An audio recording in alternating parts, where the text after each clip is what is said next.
Welcome to another episode of Exit Philosophy. He's Mal. I'm Griff. And again, sincere thank you to everybody who is watching on YouTube or listening on any of the outlets where you get your podcast. Mal and I appreciate it very much. And we hope that you share with your friends, you like and subscribe, and let us know what you're thinking by leaving a comment.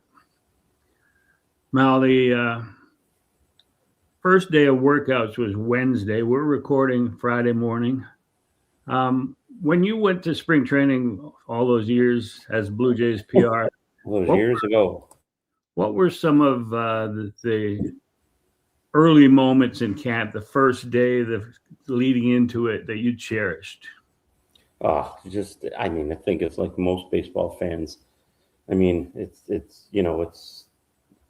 brings hope. You're just so excited to be there. The warmth of being in Florida is nice, but even as a young fan, as soon as pitchers and catchers report and you get that feeling that better days are ahead, particularly even with the weather, and just, for me, the excitement of something's going to happen every day. There's going to be a game, even in spring training. There's usually some news. It's circle of life. Hopes springs, it's just a beautiful thing. Spring brings life with it, and it's just a real good time of year, and you're just so happy to be there and accelerate in the winter. It was my favorite time of year. It was my favorite time of year. Yeah, I mean, there were so many things to look forward to. For 44 straight years, I went to spring trainings from 1978 to 2022. So that's a long time. That's a lot of springs.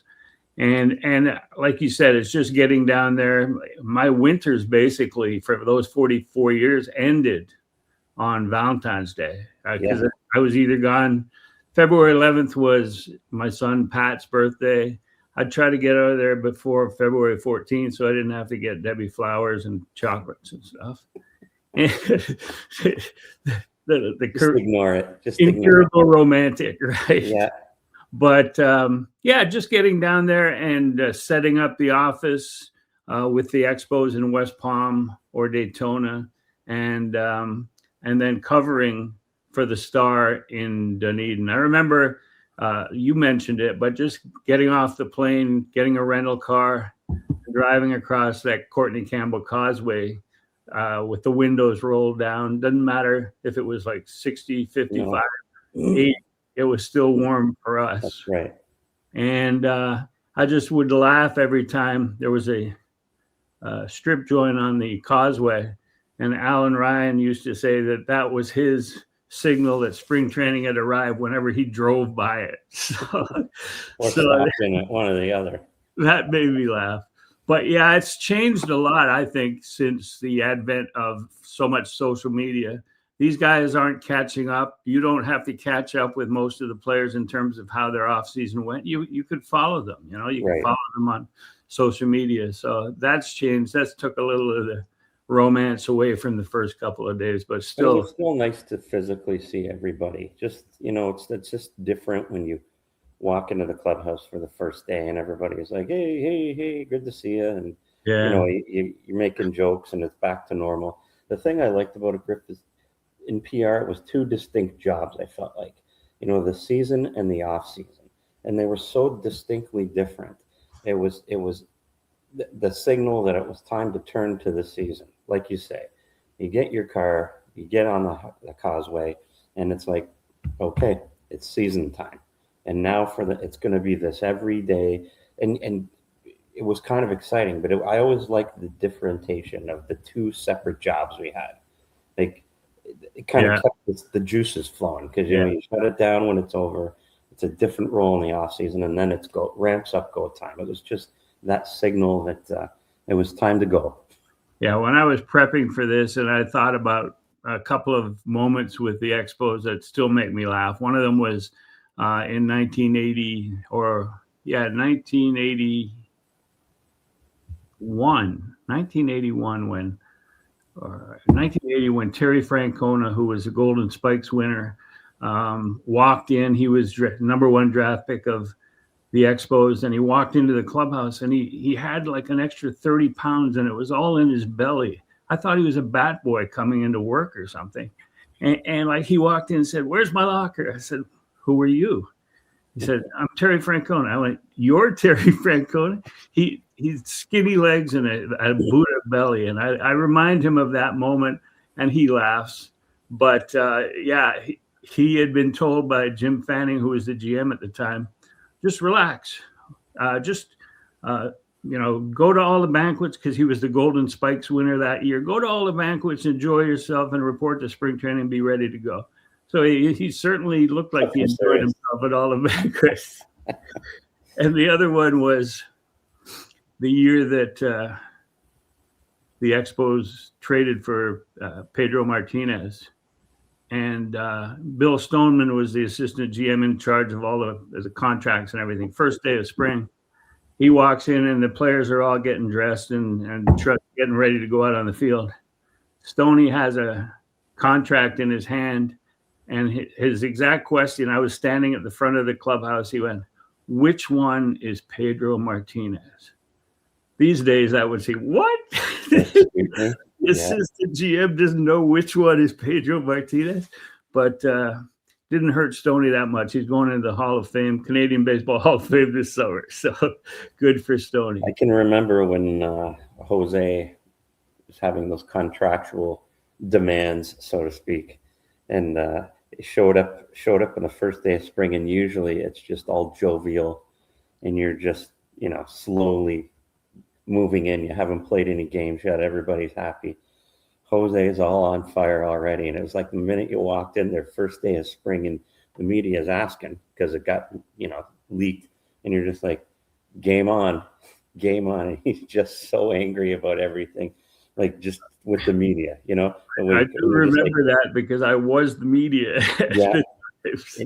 And you're like, well, I guess we're right into it. We better start doing some work. It was like, usually you got to just slowly cruise in. Not that year. So spring training for the Blue Jays in 2026. Usually when you get to camp, we're talking about it. Usually it's like he's in the best shape of his life. He's looking forward to the season. He's ready to go. He's ramping it up. But this year, John Schneider had his first briefing, and it was like, what? Doom and gloom. And we'll start with the Anthony Santander situation. I mean, we had talked all winter. Everybody had talked all winter about a bounce back season for Anthony Santander.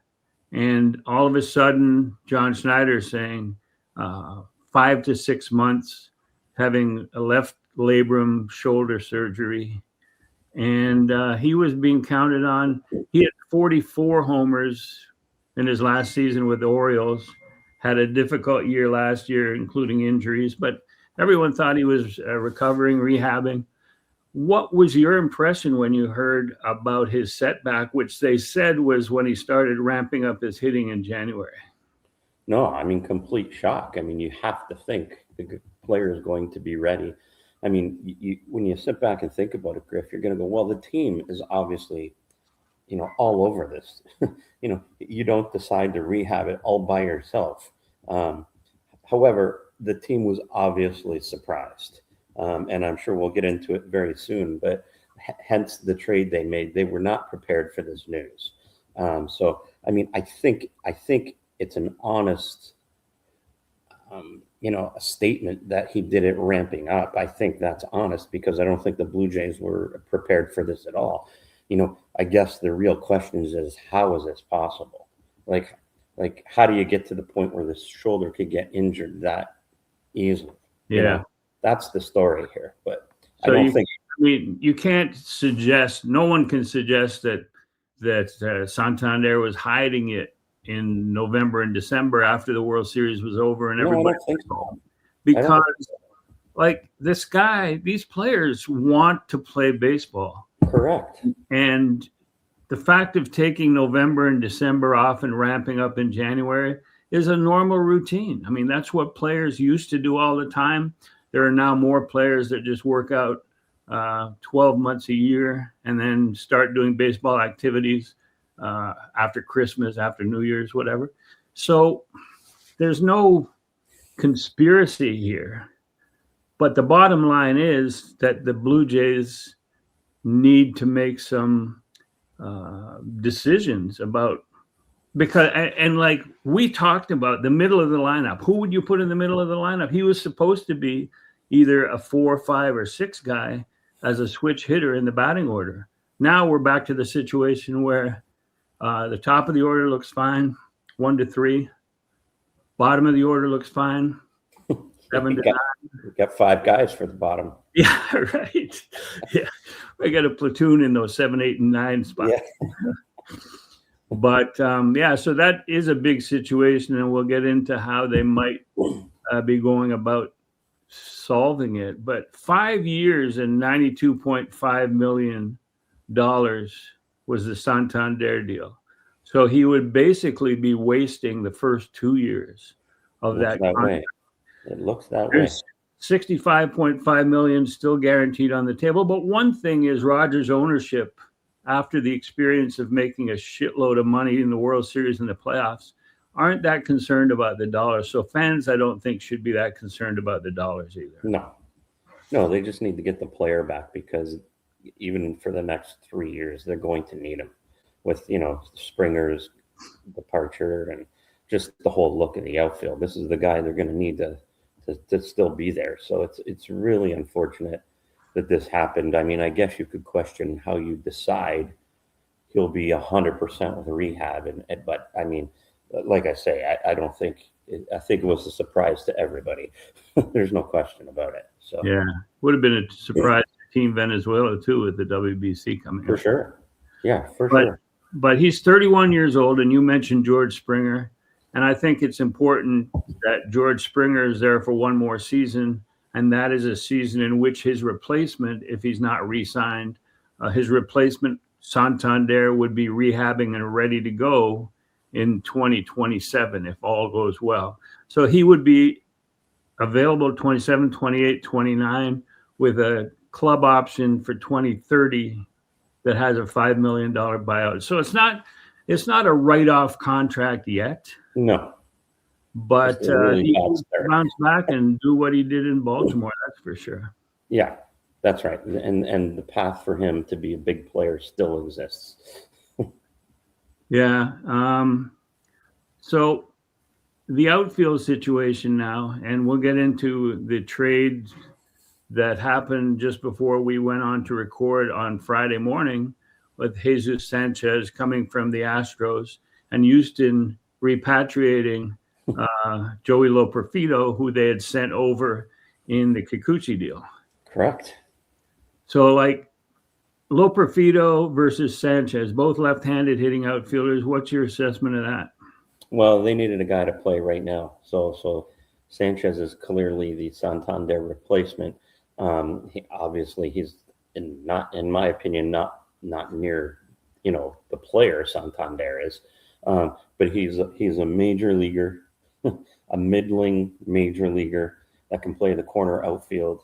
And, that was a spot I guess they thought they needed to fill. He's 4 years older than Joey. So I guess you're giving up a little of, hope on what Joey might be, which, I'll leave that to everybody else to figure out what he will or will not be, for a little security. So again, you make that deal. You don't know. They didn't know Santander was going down because this is the answer to his injury. So they're going to plug him into left field, I would think, opening day, and you've got a major leaguer there. It's just I'm just not overly excited about who he is as a player. Yeah, I mean Sanchez, Jesus Sanchez has 4+ years of service in the majors, which is more than most people would imagine. He's 31 years old, and he's a corner outfielder, basically. Left-hand hitter. Maybe they needed more left-hand hitters with Santander out. But let's go down the list of, because 4 outfielders is the norm, or has been the norm through the years on an active roster. 5 if your DH is also from among the outfield group. So let's go down the list here. You've got Springer, Dalton Varsho, Miles Straw, Nathan Lucas, Davis Schneider as a utility, Addison Barger as a utility, Jonathan Clase, and now Jesus Sanchez. That's too many. I mean, some are easy to Jonathan Clase, obviously go back to AAA. And so, like, what? That's still too many. Well, so, and David Schneider is not on this team. I just don't see it. Well, that was my next question. Who do you see being out of luck here? And you're saying David Schneider. I'm pretty sure he'd have options left. And it's the same role he filled last year, Griff. I mean, until a spot opens up, he's at AAA and doing his thing. And if you need him to injuries come along, who knows? You don't know how the season develops, but as it stands now, there's just no room. Yeah, I would also say that Addison Barger is going to get, even though he's a third baseman, right fielder, that he's going to get more outfield time than a lot of players on this list. He might move to third base in situations where Vlad is DHing or being rested or injured, and Okamoto moves over to first. Right. I mean, so who do you talk about?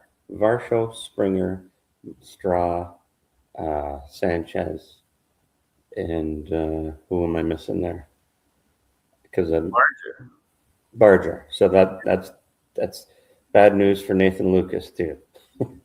Yeah, I mean, it'll be interesting. They may not be done making trades because agreed. They do have a lot of, and as we've said, they've got a high floor and a low ceiling. So do a lot of crouching as you go through spring training this year. That's right. Shane Bieber. Shane Bieber is a lot happening. Casting a new light, and this was day one announcement too. I mean, we've all been expecting that Shane Bieber, because it was said even in November or December that Shane Bieber likely wouldn't be ready for the start of spring training, and that he would spend the spring a little slower than the rest and ramp it up and then see where it goes. But it was almost a definitive statement on February the 11th by John Schneider that he won't be ready for opening day. To you, does this cast a new light on his rah-rah acceptance of a player option for $16 million? Well, I mean, I remember saying it was very suspicious and didn't make any sense. I mean, if there was ever any question, this answers that for sure. I mean, I think they've known this the whole time. I know Ross tried to tell us he'd be ready for opening day. I'm going to guess they probably didn't believe that at the time. And I think you've got to be concerned. We know from just being around it, when a guy is not going to be ready for opening day, that usually means he's not going to be ready for a good bit past opening day. So in my mind, I'm thinking at least into May at this point, because he's just not at the same spot everybody else is. And he took the deal because he was injured. He couldn't pass a physical. There's nothing more to it than that. So, it's not to say that he didn't enjoy the atmosphere, sure, the environment, the fact of going to the World Series. But here's another question, because they were so quick to suggest in November that he had forearm fatigue and they were aware of it. Well, my question is, why was he in the game in Game 7 in the 11th inning, pitching in that all-important situation? And, so does that cast doubt on the timing of their awareness? I don't know. What do you think? Should he have been in there? Was it just part of his post-World Series assessment? What do you think? I don't know if you can make too many definitive statements. I think even in the heat of the moment, who knows what he was, letting everybody know how he was feeling. The Jays may not have been completely aware of, and even for Bieber, you're trying to grind through everything. It's the World Series. You want to contribute. You may be feeling a little fatigued, but you've got to suck it up. That's kind of, the mentality you have, and you feel good enough to get outs. So in hindsight, I think you're right. In hindsight, probably not the smartest move, because who knows, he may have pushed himself a little too much. But I have a lot of sympathy and leeway for, guys in that position. I don't think the Jays overtly said, hey, you got to keep going out there. I'm going to guess he probably just was trying to grind through it and think he'll be fine. And when the dust settles, you're like, it's probably something's not right here. Yeah, it's being listed as forearm fatigue, and he had an MRI in the offseason, and that confirmed that diagnosis. So, I mean, a lot of people say forearm leads to elbow surgery, elbow problems. Usually, he had that. I mean, would it be a second surgery that was required? That's the worst case scenario. It happens on occasion, usually not this quickly. But it happens on occasion. That would be devastating. But the points you were making about guys trying to gut through it, it just reminded me, and maybe that was why I was sensitive or am sensitive to the Shane Bieber situation, is because I remember Blue Monday and the Expos and Game 5 of the deciding Game 5 against the Dodgers in 1981. And Steve Rogers, I consider still a friend to this day. And he talks about it, and he says how warming up, because he had just pitched 2 days earlier, started, I think, either went the distance or went deep into the game. And he was asked to get up. Jeff Reardon's back was acting up on him. And so he got up and he threw, and he says in the bullpen warming up, he knew he didn't have anything. He was going to try and go out there and get people out. And a couple of balls were hit hard.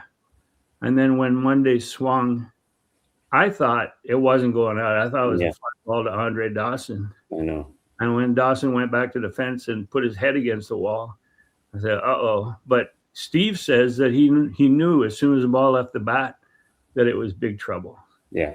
So, but you can't criticize a guy for going out there knowing that he's got nothing, but he's the last resort. He's being counted on. So, yeah, I can understand Shane Bieber's situation in that. Yeah, I like I said, I have a lot of sympathy for that. And you make a good pitch and you win a World Series, and it's worth it. So the third part of this 4-part series of bad news by John Schneider was the Jose Berrios situation.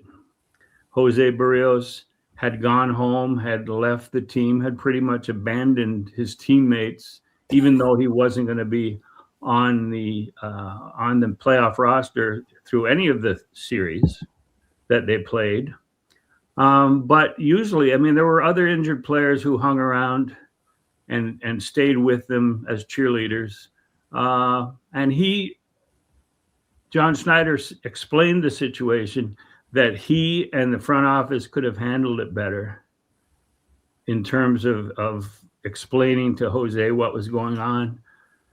But that also Jose might want to say something. And Jose did on Wednesday stand in front of the media and explain that he had apologized to teammates or whatever.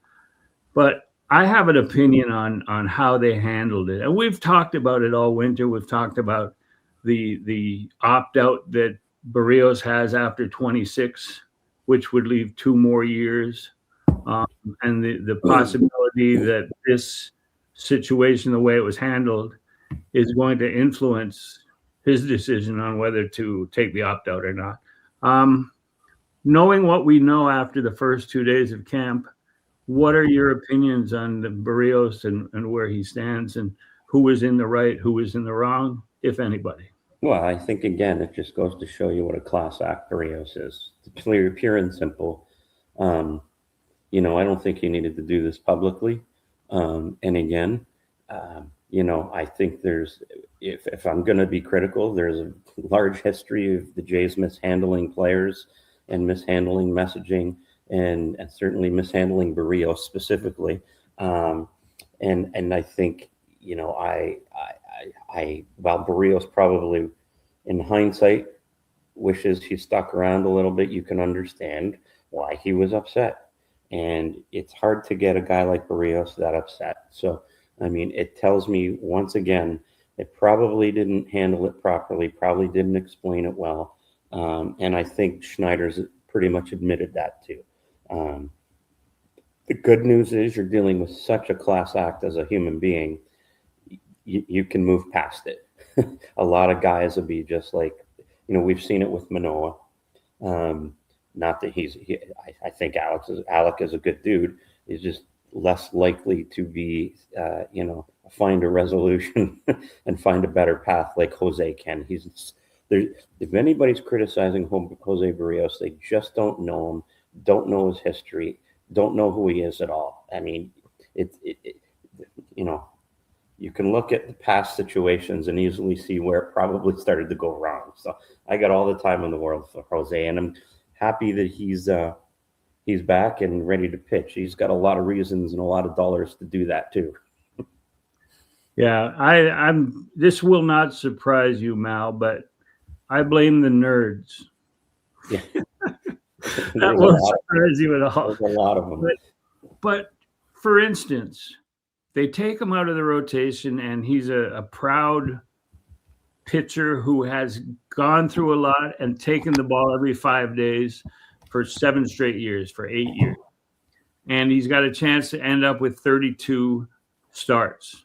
And it seemed to me that, like, going into August, that Pete Walker and the coaching staff had it set up so that he would be able to make his 32 exactly for the 8th straight full season. So what changed? And I think what changed is all of a sudden they're competing, they want to win, and somebody over their computer says we can win if we go against the Yankees, for instance, and we have 3 left-handers. Look at all their left-handed hitters. We'll put Justin Brule out there. And that aces Jose Berrios, a loyal soldier who has been an important part of this process since he signed the long-term deal when he had a chance not to. But he signed a long-term deal out of loyalty. He comes and somebody says, well, Justin Brule, a third left-hander, he might come in handy. He did not come in handy. He's not coming in handy now. He was let go at the end of the season. It was a dumb decision, and Jose Berrios should have been that guy. The injury that they assigned him was just so they could clear a roster spot, and he didn't. This is after he had made an appearance out of the bullpen, and obviously he's not a tough man to read emotion-wise. Was not happy. And so I blame that. I agree with you. But now the question becomes, is there a spot long-term in 2026? Is there an avenue that would see Jose Berrios able to make 30 starts again? I think so. And just one final note on that. Even if people disagree with you, that you set up your roster to maximize every possibility, and you don't think Berrios gives you the best chance. Again, it's how you handle the situation. It's how you handle the player. That's where I go wrong. If you don't think he should have been on the roster, okay, that's a different conversation. But moving forward, I do think with the news with Bieber, I think there's clearly a path for him to make a whole bunch of starts. He's going to be in the rotation coming out of spring, assuming, there's a long way to go in the next, a month or so. So a lot can happen. So he's going to be one of the 5 technically because Bieber's down. And like I said, I'm not confident Bieber's going to be back immediately. And so much can change. He's been in the first month. So I think there is a path. And frankly, you get past Berrios and it drops off pretty quickly. Your buys in rotation, what you have available. So whether he's guaranteed 30 starts as an everyday guy in the 5, there's a lot of starts there for him, a lot. So I think that's why, we're all playing nice right now. It's in everybody's best interest to play nice. Yeah. Before I get into my viewpoint on that, I forgot to mention also that injury at the end of the year, as minor as it might have been, likely cost Jose Berrios a spot on the Puerto Rican World Baseball Classic team. Yeah, because of the insurance, right? The insurance, they weren't insuring anyone who had been on the IL near the end of the year or at the end of the year, even though he had taken the ball every 5 days for 8 years and never been hurt. Never missed a start. And he's not 37, which was the other cutoff. He's not 37, he's 31. And my sources tell me that Bad Bunny got involved. I don't know how he had time, but he wanted to see Francisco Lindor and Carlos Correa. And so he was involving himself. And I'm assuming Berrios would have been in that picture also. But then Lindor hurt his hand with a hammock. And I'm not sure about Correa, but Berrios, if Bad Bunny can't get it done. No yeah, right. Yeah. But Berrios is being listed on the pitcher pool for round 2. So from the quarterfinals on, if Puerto Rico advances, he would be able to pitch if they so desired. But, I don't know whether that had something to do with Benito. But it's maybe, certainly, yeah, it's good. Maybe Kid Rock got involved and get Byron Buxton all taken care of. It's just, it's better in every way. The Berrios in the rotation. I mean, are you confident in Eric Lauer as a 5th starter when Cody Ponce was signed not to pitch out of the bullpen at 3 years, $30 million, had the greatest season in Korean baseball history. Dylan Cease takes the ball every 5 days. He hasn't been injured. He's like durable. Gosman is durable. So when Bieber comes back is going to be a big question. Sure is. Because if he comes back and Trey Savage, we're pretty sure that he's a mid-rotation guy, but he's going to have a pitch limit or an innings limit, pitch limit, which probably won't take him much past 160, 170 innings for the year. But does Jose Berrios want to be sitting around sort of filling in here, filling in there? Does he want to be a temp starter? I think still that there's a good chance that as the spring goes on and the Blue Jays pitching situation straightens itself out, becomes clearer, and the other teams have injuries to their rotation, setbacks with their own pitchers, that there will be a time when there's a deal worked out and Berrios ends up somewhere else. That's my theory on that. And we've discussed that coming in, but there weren't so many sort of winding roads when we were talking about it in January. Right. Yeah, I think and we did say they're going to, they'll bring him into camp for the very reason, to see how everything plays out with other teams. And as you mentioned earlier, that other team is the Blue Jays, who are now, having some issues with their rotation. I think, sure, but that rotation is going to have to be solidified before you think about moving on from Berrios. Obviously, always depends on what you get back, always. But I think there would be no rush to move him at this stage. Eric Lauer's the next man up, right? Yeah, so there's a catch-22 here for Berrios, is that if he opts out because he's pissed off at the Jays for the way these things were handled, if he stays with the Jays this year and opts out, he's leaving $48 million, 24 and 24 on the table. Not happening. Making 18.7 this year, so his back end loaded, 48 million on the table.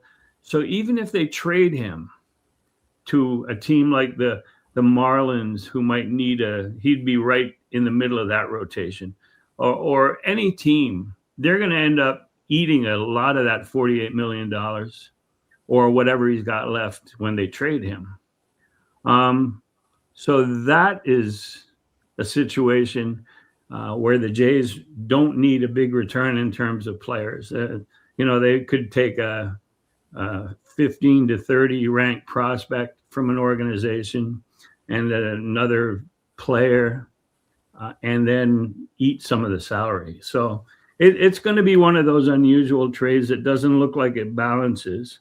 But for the sake of Berrios, more than the sake of the Blue Jays, I think it needs to be done. I think that makes sense. But he's certainly not opting out of that contract. It's unlikely. And you never know how the season plays out, Griff. I mean, say the Jays find themselves not in the mix like they thought, right? Yeah. And Berrios could be a commodity people want, but you're right. I mean, it's going to come with, them paying down half his salary for sure. Yeah. And if he has a great year, if he does pitch 30 to 32 starts and has a great year, then that might be a more likely scenario for him to opt out, because he could probably make, at 32 years old, make more than the 2 years, 48 that he would have left on the table. So either he pitches great and wants to opt out, pitches shitty, doesn't want to opt out, and then the Jays are stuck. Yeah, exactly. Exactly. So we've discussed how, and it's a fact, it's not we've discussed, it's a fact that 10 to 14 starting pitchers every year, every team needs. So you break camp, oh, here's our 5-man rotation. And in some cases, you have a 6 sitting around if you've got a bunch of Asian pitchers who are used to pitching once a week. So the question is, we're looking at the Blue Jays, and you mentioned the depth in Buffalo. Looking at the Blue Jays, I want to hear what your depth chart for a top 10 starting pitchers as it currently stands heading into spring training on the Blue Jays. No, the first thing you do when you go through this exercise is everything looks really bleak. But I'm going to guess when you do it for every team, it's probably similar. Yeah. You know what I mean? Imagine when expansion hits. Well, I mean, it's hard to go too deep on your rotation. But for me, I don't know where you have, but I've written 10 names down, and I've got Gausman, Cease, Yusevich, Ponce, Berrios, Bieber is 6. We're going to assume Bieber's going to be there. And then you're trying to figure out, then you got Eric Lauer, that's 7. And then for me, the guys I've written down are Adam Macko, Ricky Tiedemann, and Stanifer. Those are the 3 guys that, to me, you're looking for upside. That you hopefully those guys are doing what they need to do in the minor leagues and give you reason, that they can actually contribute like Trey did last year. I think, obviously, I think that's a little aggressive, even for Tiedemann at this point. But those are the 3 I'm looking at, other than, some other lower ceiling guys for me. So that would be my 10 guys. I don't know. You got a similar list, or we're talking 2026. So that both you and I have left Johnny King off that list because he's only 19 years old. Yeah, that's not happening. And he's got great stuff. He was in the same draft as Yusevich and Cal Steven. And he's going to be good, but 19, we won't even have him on what would be a top 10 list for this year. It's funny. I got him in the same order at the top. Gausman got a pitch opening day in my mind. Dylan Cease, and then Yusevich. I want to break Yusevich and Gausman up. I don't want him pitching back to back with similar repertoire. Yeah. And then Cody Ponce. I think he might be a really pleasant surprise, not a surprise to anyone who watched him pitch in Korea, but a surprise to those who watched him pitch for the Pirates. Surprise to them. Yeah. So that's 4. No, 1, 2, 3, 4. Yeah. I got Lauer, then Berrios, Bieber. If he, they're talking, what are they talking, like mid-April? Well, we'll say mid-May. Yeah, that'd be my thing. Then I got Gage Stanifer, and I see him. A lot of fans might not know much about him, but they will by the middle of the season. He advanced quickly through the organization. He didn't have that phony baloney stop in Dunedin because of the weather, which is what they gave you Savage and made him look like a prodigy, which he is. But yeah, of course. But Gage Stanifer is one, and with the success that the Blue Jays had with Savage, I don't think they'll be reluctant. Because remember, they used to be so reluctant to advance pitchers too quickly, and they used to piggyback them. You know, you had like Halladay or Aaron Sanchez. Sanchez, Desclafani, Nick Lino, and Syndergaard. And they would only throw 40, 50 pitches. Mm-hmm. I think that they're more likely to accelerate the progress of talented young pitchers. Well, they are. There's no question. And then after him, I got Tiedemann. I love Tiedemann. I loved watching him when he was healthy, but he hasn't been for a long time, so you can't put him much higher than 8 on this list. And then I got Adam Mako, who might surprise. He's pitching for Canada in the World Baseball Classic. We'll see what he's got against in pressure situations against good teams. And then a dark horse here, which isn't going to happen until probably the All-Star break or beyond, is Angel Bastardo. Everybody forgets this guy has great stuff. He was a Rule 5 pick in 24 and spent the entire season on the IL. And he can begin the season on the IL, but he needs, I think, 45 days of active time if they want to keep him. Otherwise, they have to send him back to the team from which he was claimed. And so I think he's the dark horse candidate if he is on a rehab option or pitching at the complex and then sent out on a rehab option. And if he's healthy and shows what he did before he was injured. Doesn't it feel like those two guys in particular, Mako and Tiedemann, like this is a critical season in their careers. You know, they could easily fall off the map. You know what I mean? If injury or poor performance because of injury affects them, like this feels like a very critical year, especially for Ricky. Like, okay, you've got to come back healthy, and you've got to establish yourself as a guy again. Yeah, and in particular because he's such a talented pitcher. And I think he topped out at 14th on the mid MLB pipeline top 100 one year. That's right. Before he was injured.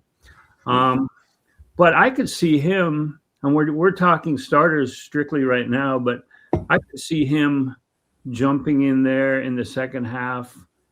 If the Jays are contending and there's a couple injuries in the bullpen, and him coming out and just blowing people away if he has a healthy first half, you know, and pitching middle to short relief. He could be in a setup role with the stuff he's got, but he needs to pitch innings in the first half of the season in the minor.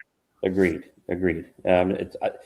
For Blue Jay fans, it's going to be really worth watching that Bison rotation because there are guys with upside, you know, rather than your, you know, veteran or hangers on, or, you know, there's some guys to really watch down there early on.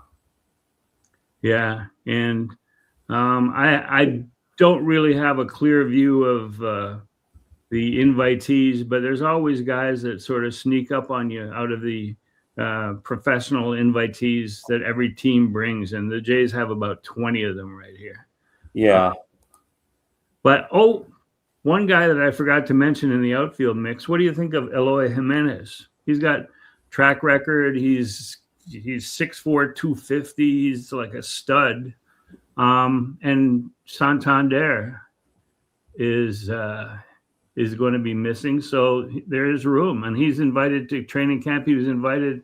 Maybe they already knew about Santander when they invited him, but I think he's a dark horse, maybe to watch him carefully during Grapefruit League games and see how that goes. Yeah, I think that's a total shot in the dark type thing, and let's see what happens. Sure. I mean, tools, no question.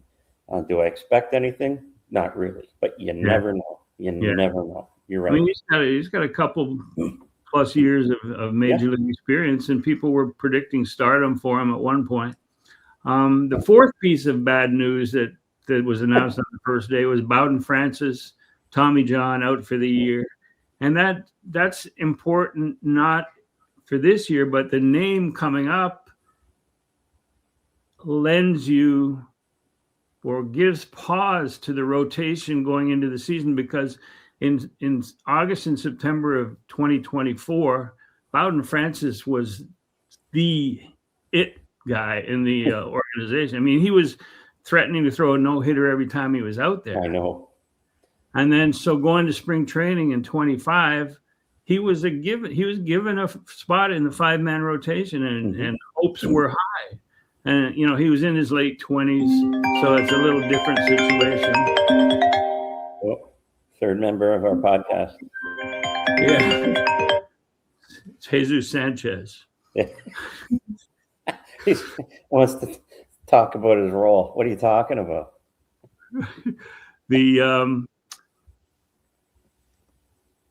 So Bowden Francis got 14 starts to begin the year, had a 6.05 ERA.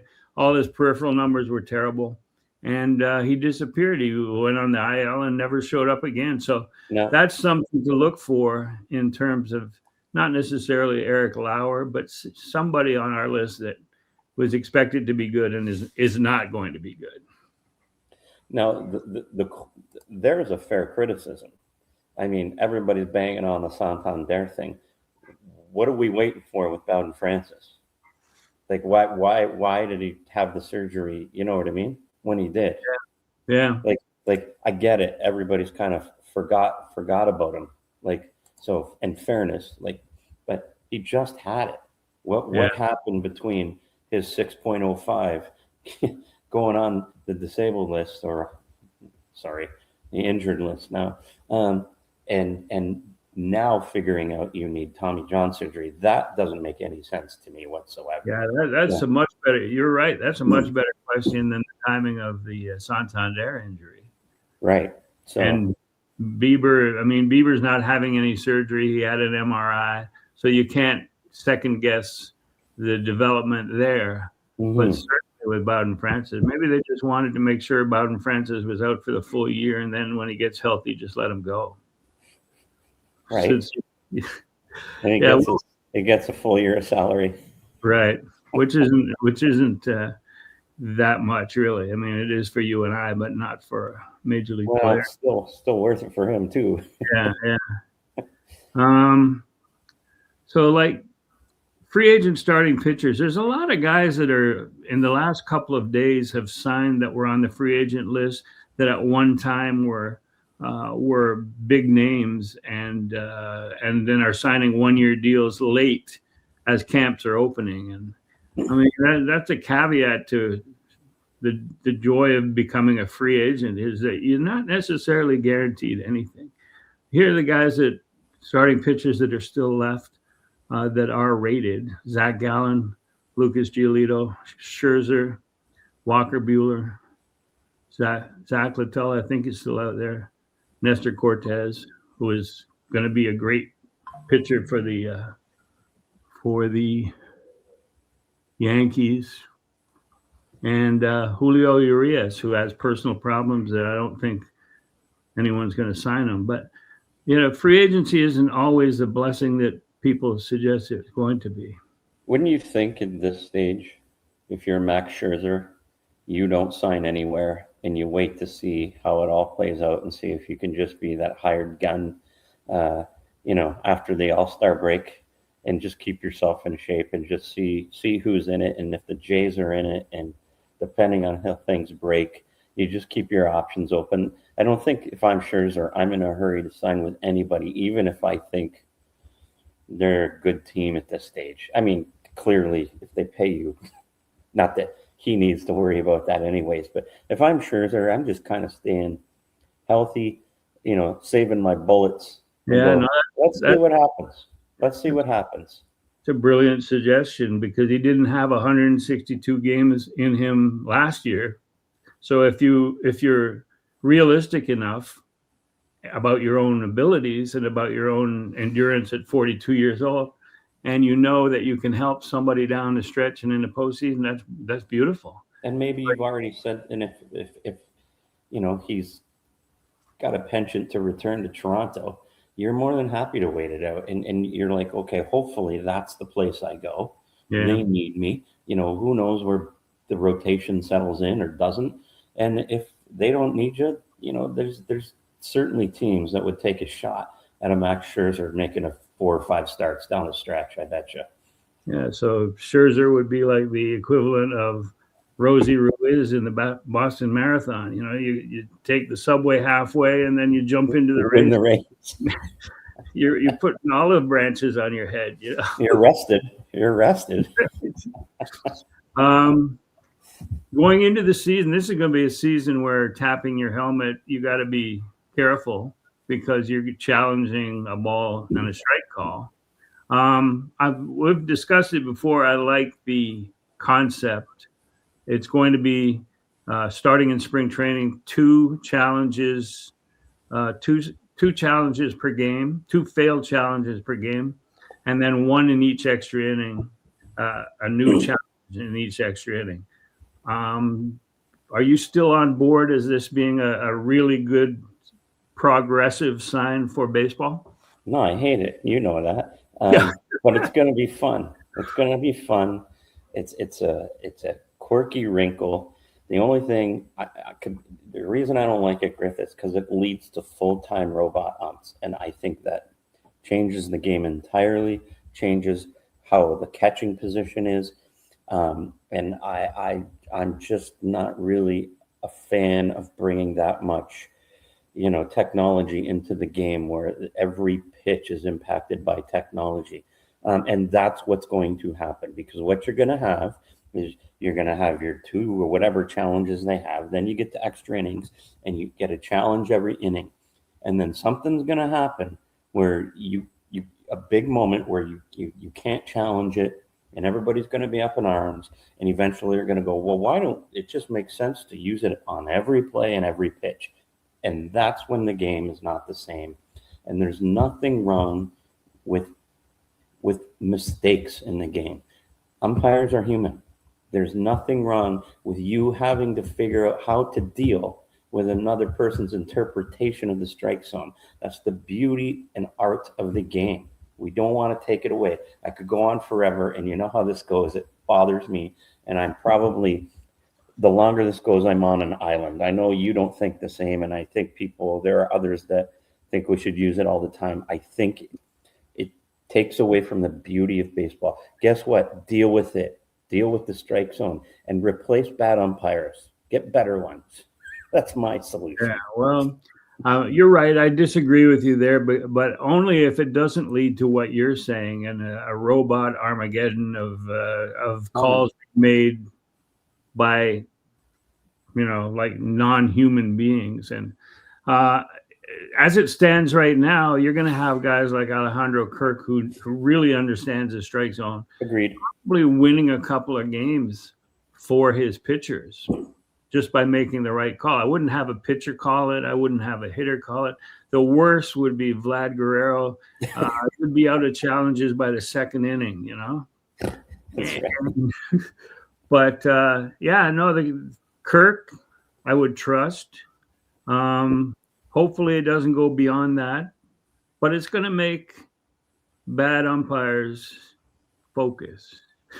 And if you're focusing and you're bad, it might not help, but you know what I mean? It's if it stays at this level, I don't see it as being detrimental to the game. But if it goes total robot, then I'm with you. I'll be joining your camp over there on the.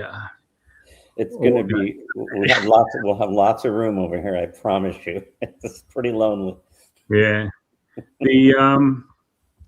So the WBC starts March 6th. Jays or not the Jays, the Team Canada is in Puerto Rico. Not much to report other than what we did last week. The roster remains the same, but the more I examine it, the less optimistic I am about advancing again, even in a division that includes an insurance challenged Puerto Rico team and some other teams that on paper Team Canada should be able to handle. The Jays should be able to handle too, but yeah. Have you changed your mind on their ability to get out of the first round? I think it's going to come down to a key moment here or there, and whether or not they have enough depth in the bullpen to sneak through. You know, I like their chances. I think they're better than they've ever been, but that doesn't mean anything. You know, they're still challenged with depth, and I think not having Freddie was a big blow to this. You could really put some runs on the board if he was there. So I think you're gonna see it come down to a late inning game, and do you have the pitchers to get through? But all those other teams aren't great. So here's one thing that I understand about baseball, about PR for players, strategy. Vlad Guerrero Jr. in 4 years from now must choose Team Canada, and he could be a national institution if he did that, if he played for Team Canada in 4 years and they got deep into the tournament. Wouldn't that be great? I mean, you're right. For his legacy, he could do the same thing back home, I guess, because they're not exactly, you know, a total juggernaut, but to elevate Canadian baseball, would be on another level. And he's made the commitment to this team in this country. I just think it would be a natural step for him to be such an icon in this country. So it's too bad he wasn't doing it this year. Yeah. No, his endorsement level would reach unprecedented monetary levels for a guy who's signed here for the next 13 years. Yeah. 14 if you include this year. But so 4 years from now, every time I see Vlad, I'll tell him. I was going to say, when you get down there, getting his ear. Hey, Vlad, I know it's 4 years away, but especially if the Dominican wins this year, then he's got no mountain to climb there, Yeah, right. If they have a good showing. Right. Yeah, that's right. All right, a couple more items here. One is Super Bowl 60. I'm surprised that this halftime was fourth in the history of the game, because the first half would have driven a lot of viewers away. It was terrible. It was flat. It was like these two quarterbacks, especially Drake May, were struggling tremendously and not making anyone forget Tom Brady was the guy in New England. But overall, the second half was a little more competitive, but I think we mentioned that last week, is that Seattle's going to take the lead in the first half and New England's going to have to open it up and try and come back, and they weren't able to do it. It wasn't even close. What was your level of disappointment in the Super Bowl? Well, I think I texted you. Well, it's actually probably 2 weeks before that I texted you. And you know my feeling on salary cap. So while everybody clamors for one, the upside is many teams in a league feel like they got a chance to win. The downside is you're running out of New England, Denver, number 1 and 2 seed teams that kind of stink. So you get a New England in the Super Bowl that's just, and you've got the possibility for less than quality football, and they were just not Super Bowl worthy. And this was my criticism of salary caps in general. You get a lot of mediocrity.